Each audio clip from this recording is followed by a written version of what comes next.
اعوذ باللہ من الشیطان الرجیم، بسم اللہ الرحمن الرحیم۔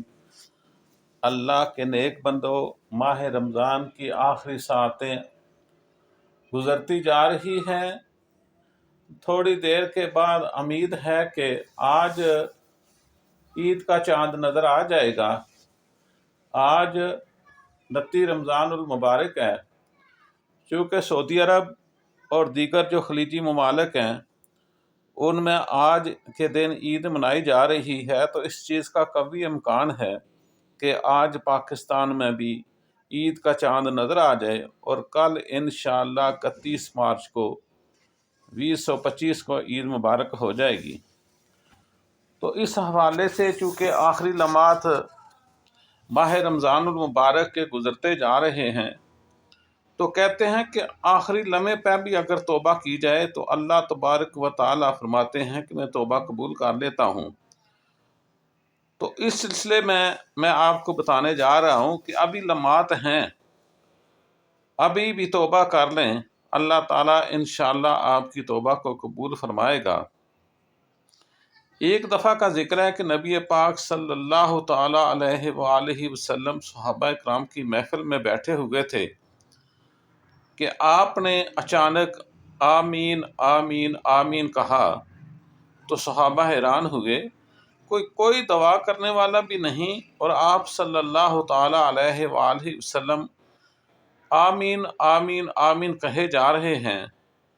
تو آپ کے صحابہ جو ہیں ان سے رہا نہ گیا، وہ فرمانے لگے یا رسول اللہ، آپ پہ ہمارے ماں باپ قربان ہوں، ہماری جان و مال قربان ہوں، یہ کیا ماجرا ہے کہ آپ نے 3 دفعہ آمین آمین آمین کہا ہے، ایسے جیسے کوئی دعا کر رہا ہے اور آپ اس کے جواب میں آمین آمین آمین کہا جا رہے ہیں، تو ہمیں بتائیں یہ کیا ماجرا ہے۔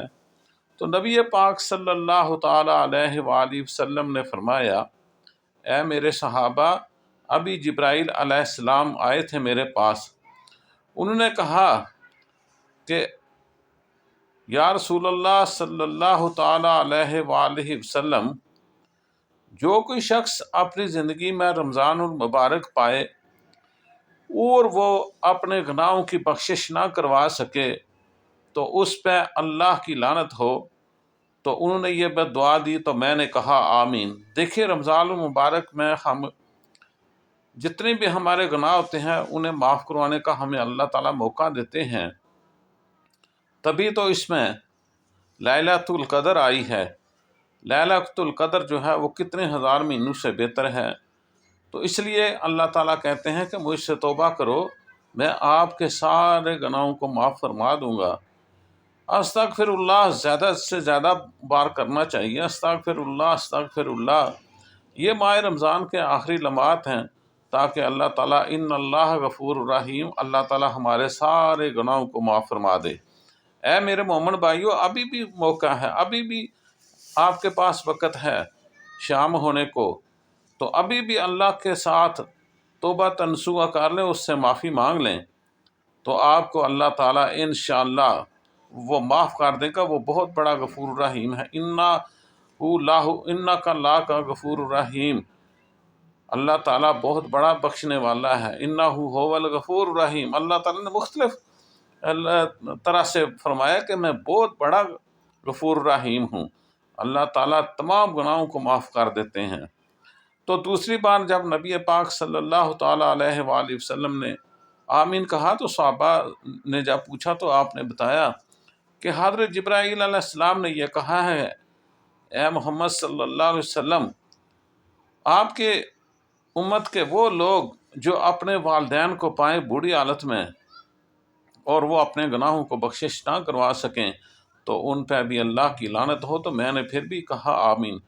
دیکھیں میرے مومن بندو، سب سے پہلے جس بات پہ نبی پاک صلی اللہ تعالیٰ علیہ وآلہ وسلم نے کہا آمین، وہ ماہ رمضان کی بابرکت ساعتوں سے فائدہ اٹھانا تھا، اور اس سے بڑھ کر جس چیز پہ انہوں نے کہا آمین وہ تھا اپنے والدین کی خدمت، جو آدمی نہ کرتے ان کی ہلاکت کے بارے میں تھا۔ دیکھیں اگر کوئی آدمی روزے، نماز، حج، زکوٰۃ، الغرض سب کچھ کرتا ہے جس چیز کا اللہ تعالیٰ نے اسے حکم دیا ہے، لیکن وہ اپنے والدین کی اطاعت نہیں کرتا، وہ انہیں اف کہتا ہے، تو اس کے یہ سب کچھ جو کیا درا ہوگا سب ختم ہو جاتا ہے۔ اتنی والدین کی عظمت ہے۔ اللہ تعالیٰ نے فرمایا اگر تم اپنے والدین کو یا ان دونوں کو یا ان میں سے کسی ایک کو بری حالت میں پاؤ اور انہیں اف تک نہ کہو، اگر تم نے ایسا کیا تو آپ کے سارے اعمال ضائع ہو جائیں گے، بلکہ ان کے لیے دعا کیا کریں، رب ارحمہما کما ربیانی صغیرا، ربی ارحمہما کما ربیانی صغیرا، ربی ارحمہما کما ربیانی صغیرا۔ تو ان کے حق میں آپ دعا کیا کریں اور ان کی بخشش کے لیے دعا کیا کریں اور ان کی قبروں پر جا کے دعائے خیر کیا کریں۔ تیسری بات جو اللہ تعالیٰ نے وہ فرمائی کہ جبرائیل علیہ السلام نے جو مجھے بتائی وہ کہ اے نبی پاک صلی اللہ علیہ وسلم، اگر کوئی ایسا شخص جس کے سامنے آپ کا نام نامی اسم گرامی لیا جائے، وہ آپ صلی اللہ تعالیٰ علیہ وآلہ وسلم پہ درود پاک نہ پڑھے، یعنی صلی اللہ علیہ وآلہ وسلم نہ کہے، تو اس پہ بھی اللہ کی لعنت ہو۔ تو پھر میں نے کہا آمین۔ تو دیکھیں نبی پاک صلی اللہ تعالیٰ علیہ وآلہ وسلم پہ درود پاک پڑھنے کی کتنی بڑی فضیلت ہے۔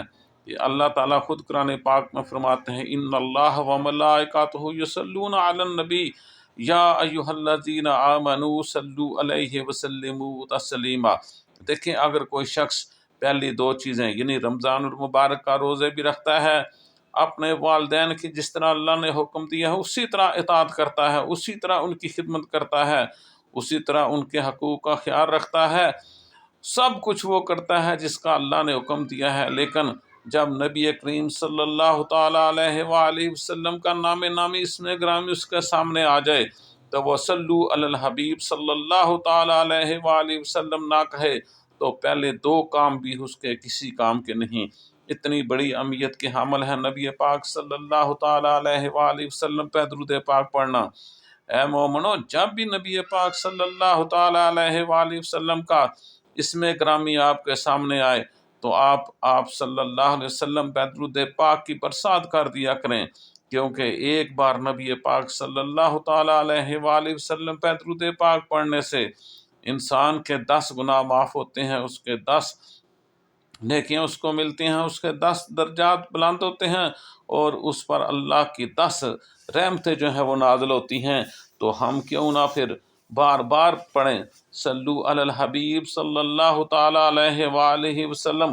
اللہ تعالیٰ ہمیں نبی پاک صلی اللہ تعالیٰ علیہ وآلہ وسلم پہ درود پاک پڑھنے کی توفیق عطا فرمائے۔ نبی پاک صلی اللہ تعالیٰ علیہ وآلہ وسلم کو جو لوگ درود پاک پڑھتے ہیں وہ خواب میں ان کو اپنی زیارت کرواتے ہیں۔ صلو علی الحبیب صلی اللہ تعالیٰ علیہ وآلہ وسلم۔ ایک صاحب فرماتے ہیں کہ میں نبی پاک صلی اللہ علیہ وسلم پہ درود پاک پڑھتا تھا تو مجھے نبی پاک صلی اللہ تعالیٰ علیہ وآلہ وسلم کی زیارت حاصل ہوگی۔ تو نبی پاک صلی اللہ تعالیٰ علیہ وسلم نے فرمایا جو کوئی مجھے خواب میں دیکھتا ہے وہ مجھ کو ہی دیکھتا ہے۔ واہ سبحان اللہ! دیکھیں اس بندے کو کتنی بڑی عظمت حاصل ہوگی کہ اس نے خواب میں نبی پاک صلی اللہ تعالیٰ علیہ وآلہ وسلم کا دیدار کر لیا۔ تو آؤ مومنو ہم بھی سب اپنے حضور صلی اللہ تعالیٰ علیہ وآلہ وسلم پہ زیادہ سے زیادہ درود پڑھیں اور وہ بھی ہمیں اپنا دیدار خواب میں کرائیں، کیونکہ شیطان نبی پاک صلی اللہ تعالیٰ علیہ وآلہ وسلم کی شکل کو اختیار نہیں کر سکتا۔ صلو علی الحبیب صلی اللہ تعالیٰ علیہ وآلہ وسلم۔ اللہم صلی علی سیدنا و مولانا محمد وعلی آل سیدنا و مولانا محمد وبارک وسلم وصلو علیہ۔ اللہم صلی علی سیدنا و مولانا محمد وعلی آل سیدنا و مولانا محمد وبارک وسلم وصلو علیہ۔ اللہم صلی علی سیدنا و مولانا محمد وعلی